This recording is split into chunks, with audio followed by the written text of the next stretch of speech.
welcome to the X22 Report. My name is Dave, and this is episode 224, and today's date is November 25th, 2013, and the title of this episode is The Illusion of an Economic Recovery and an Iranian Peace Deal. And this is part one of a two-part series. I'm just splitting it up. I will be on the road tomorrow traveling. I will not be able to do a report, so what I decided to do is take this one report, split it into two sections, have it automatically scheduled for you on Tuesday, and this way you can hear the report on Tuesday.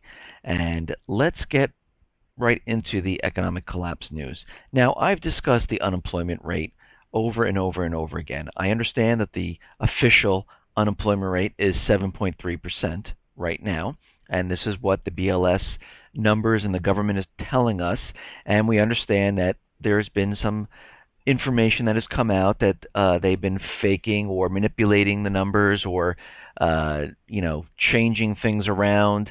And I've always said this, and I've always said that the unemployment is around 24-25%, because I'm going back previous to 1994, before they made all these different calculations and changes and started to drop people off unemployment. And they did the same thing to GDP, by the way. They decided that since GDP was in the negative range, they needed to bring it back up to the positive range. So they started to include things like research and development, and they had to go all the way back to 1929 and recalculate GDP all the way up till now. And now they finally can get a positive GDP. And in a couple reports ago, I discussed GDP. And they're reporting that it's a 1 or 2% GDP in the positive, and if you use the calculations before they changed everything, we're really in the negative area. But this report goes on to say that the actual unemployment rate is really closer to 30% than it is 7.3%, because what they aren't doing is they aren't counting those people who have dropped off and no longer looking for work because they just can't find it because there are just no jobs out there. And I know a couple of people who are in the tech industry that send resumes out constantly. I know someone who was in working for DHS that got laid off, and he is also sending out resumes constantly. And with the amount of resumes that they're sending out, they are getting no response to any of it. Not even like, oh, thank you for the resume. They're just getting absolutely no response. And I noticed a lot of, and this is what people have told me, a lot of people who have been sending resumes to consulting firms, it seems like they're just putting out jobs out there just to collect resumes, but there are really no jobs, and they just want to have these on file just in case a job does come in. And I've spoken to a lot of people, and they are still looking, and they're saying, I'm just not getting any response to anything that I send out. And this report goes on to say that the unemployment rate does not officially include people who are no longer looking for work or people who have just given up. And I've said the same thing. And the numbers that they use do not include that, because right now there's 47.9 million Americans that are looking for work right now. And yes, it is 47.9. And out of a workforce of 154 million, the unemployment rate then is calculated to be about 31% if we're using these numbers. Now, something just doesn't add up. The government is out there telling us that unemployment is around 7.3%, but they're not counting all the people who gave up looking. The government right now is looking to extend unemployment. Why would you have to extend unemployment in December if unemployment is getting better? The retail industry is reporting that sales are not going to be as good as they previously planned, but a year ago when unemployment was higher, sales were much better. We didn't see the number of stores close during that time, and now we're seeing a lot more stores closing, laying off people. We see a lot of businesses laying off people, and now housing is starting to decline. If unemployment is getting better, shouldn't housing be doing much better than what they're reporting? But instead, we have banks, mortgage lenders, laying off thousands of people.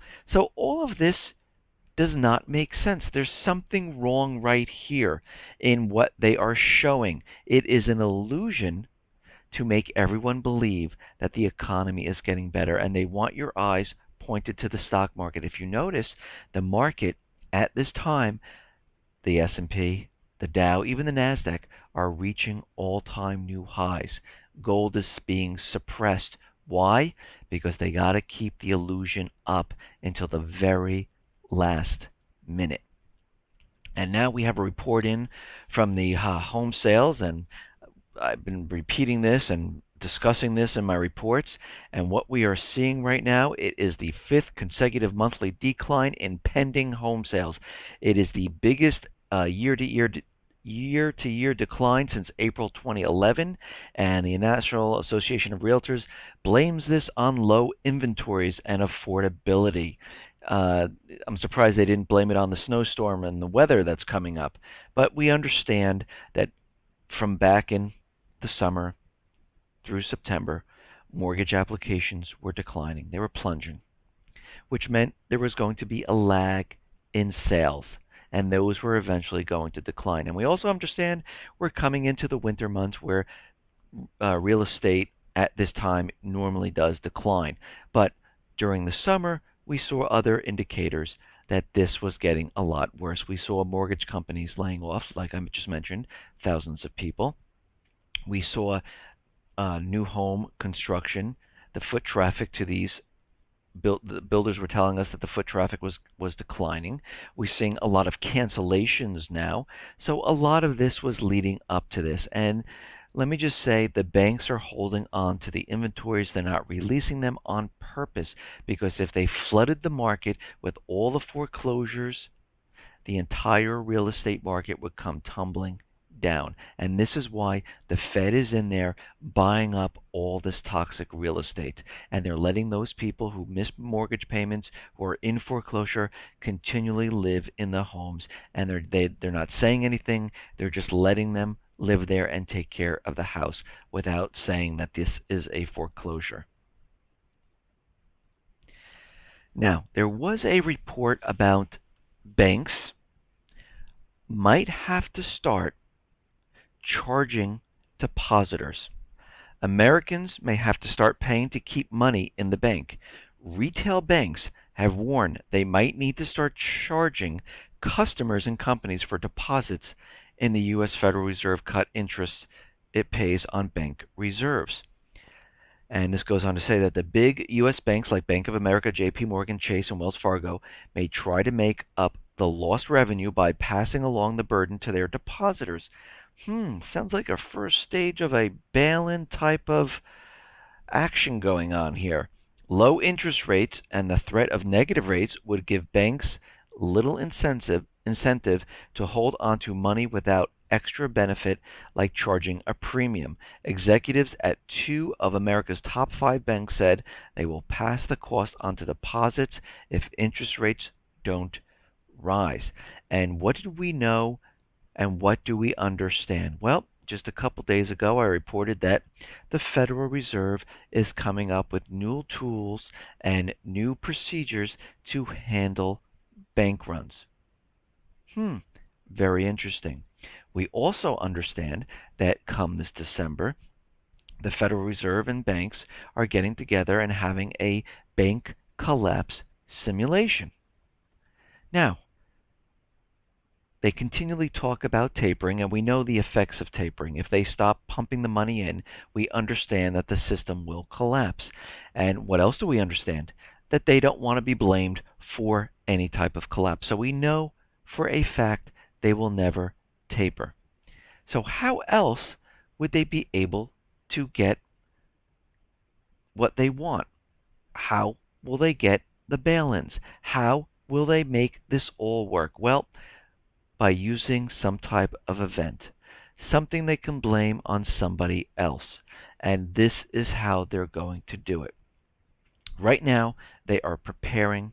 They are making sure that they understand what will happen when this happens. And really what the Fed wants to do is they want to increase QE. The Fed has come out and said they'd like to increase it by 50%, which I personally think will be a lot more.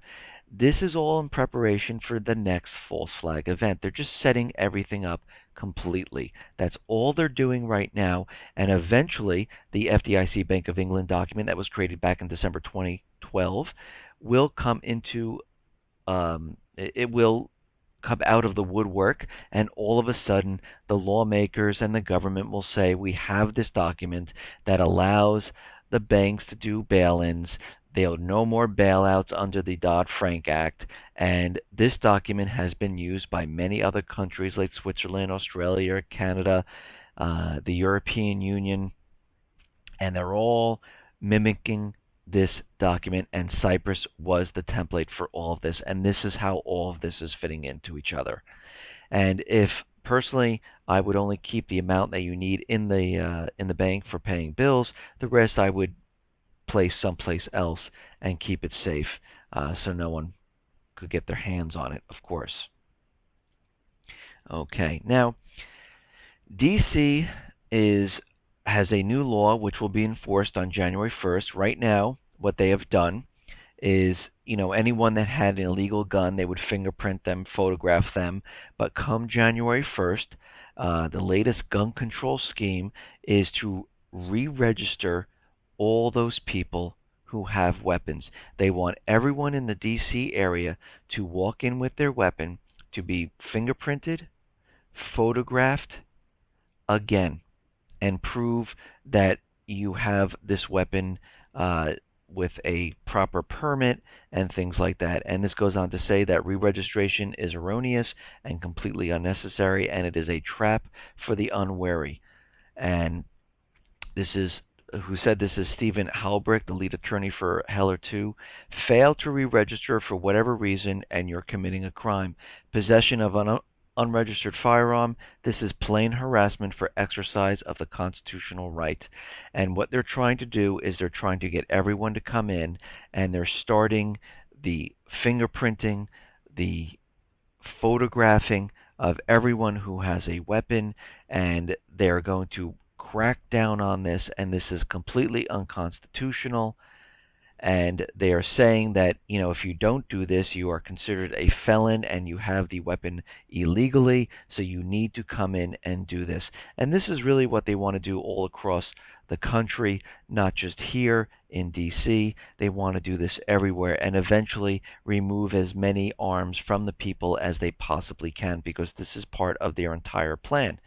And during today, there was a lockdown in the College of Yale and in New Haven, Connecticut, because there was a report of a gunman with a long rifle roaming around, and the ATF, FBI were all around the area. SWAT teams were out there, helicopters were out there looking for the long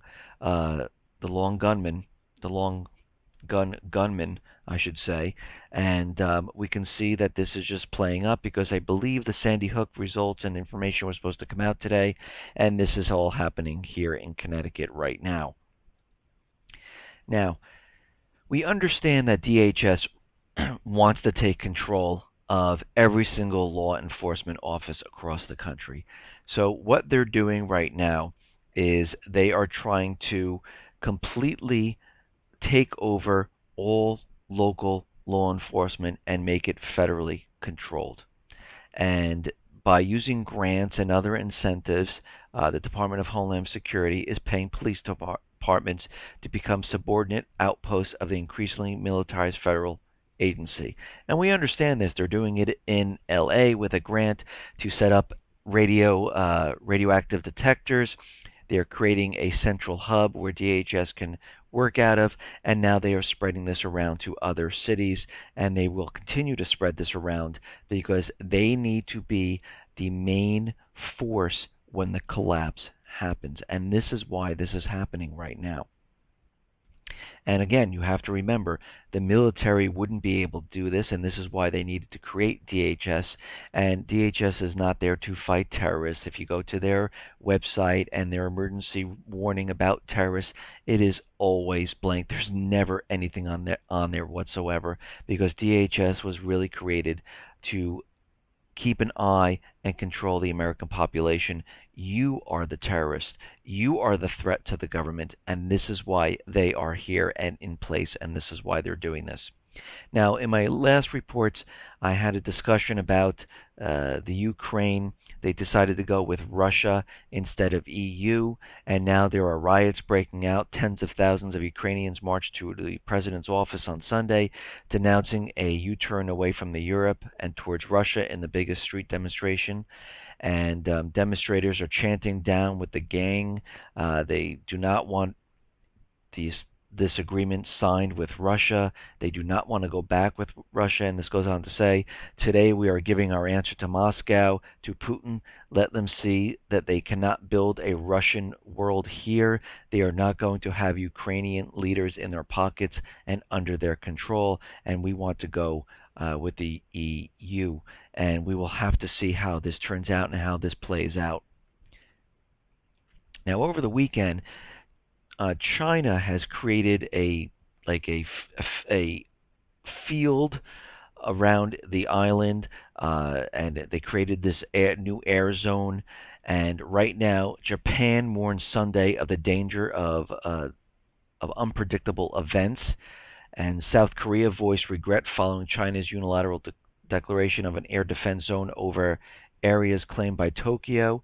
And the U.S. Secretary of State John Kerry and Secretary of Defense John Hagel said Saturday they were deeply concerned at China's move and were committed to defend Japan. Japan came out and said, listen, United States, keep to yourself. This is not your issue.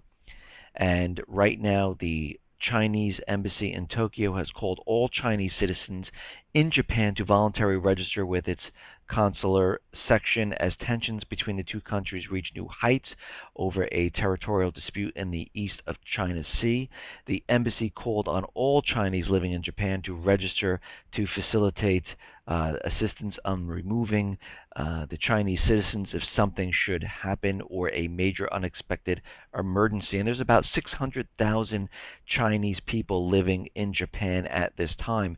So tensions are rising, and we understand that the United States has an agreement with Japan. If some type of fighting does break out, the United States will come to Japan's aid. And we have to remember, and I've said this many, many times in the report, everything is being set up for the next World War. Where it will break out, hey, that's anyone's guess, but we can see what is happening in all different areas. We see what's happening in Iran. We see what's happening in Syria. We see what's happening in China and Japan, South Korea and North Korea, and again, they don't care where it breaks out or how it gets started as long as they get a war started. That is their cover of what they'll use to cover up the main collapse that is happening here. And before this happens, what many countries start to do, because they understand that their countries are completely falling apart and collapsing, they start creating draconian laws to stop the protesters, because the worst thing they could have right now is losing their power and the government. And we see Egypt, passed a law restricting public protests. And in my previous reports, I've said we'll see this happening in many, many countries, and we see it happening all over the place. So in the U.S., there is a trespass bill, and in Spain, there is an illegal protest bill. In Japan, there is the government secretive bill. In the UK, there is a peaceful protest ban bill. And we are seeing this happen all over the world now because they understand. They are trying to make it so you cannot protest. And the reason for this is because they are afraid of losing their power. They do not want the people rising up. So what do? They create laws to stop you. But again, here in the States, we have the right to protest. They cannot enact a law because it violates the Constitution, the Bill of Rights, so it makes that law null and void. They can't say, oh, you can protest here, but not here. No, we have the right to protest and protest wherever we want. This is the end of part 1, and tomorrow we'll have part 2 of this report. Thank you very much. Be well, be safe, and especially be prepared. Thanks a lot.